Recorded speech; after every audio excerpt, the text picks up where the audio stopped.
agad nagpasama sa pulisya ang isang mister matapos isumbong na nakita niyang nag-check-in ang misis at kalaguyo nito sa isang hotel sa barangay Kaanawan, San Jose City, Nueva Ecija kahapon.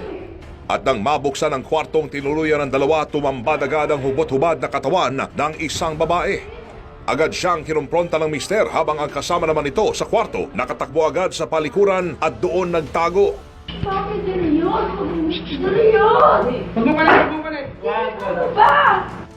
Kinilala ang ginang na si Maria Cecilia Tubiera, 32 anyos, habang ang kapit naman umano nito ay kinilalang si Librado Dulay, 58 anyos, at isang kapitan sa kalapit na barangay Abar First. Anak niya, hindi niya mapakain. Ikaw, pinapakain na ng masarap, no? Hindi ka nangaawat ng mga anak ko, tatlo. Kapitan? Tuluyan ang dinala sa istasyon ng pulisya ang dalawa at sinampahan ng kasong adultery. Sa bisa ng warrant of arrest, tinuntahan at agad inaresto ng pulisya ang isang lalaking naharap sa kasong iligal na pagpapaputok ng baril. Nahuli sa mismong tinutuluyan niya sa barangay Payatas B, Quezon City ang lalaking kinilalang si Jonil Nelias, isang construction worker. Ayon sa pulisya, 5 taon nang pinaghahanap ng batas si Nelias dahil sa hindi nito pagsipot sa kinakaharap na kaso. Itong kanyang offense na ginawa ay noong March 2014 pa.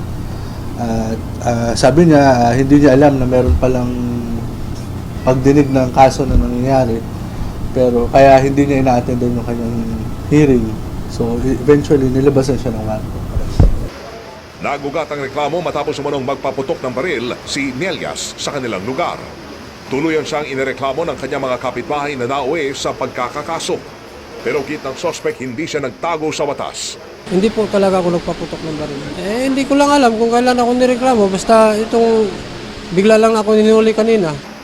Himas rehas na sa loob ng kulungan ang sospek at nakatagda ng iharap sa korte para umusad na ang kanyang kaso. Weng de la Peña, Radio Pilipinas.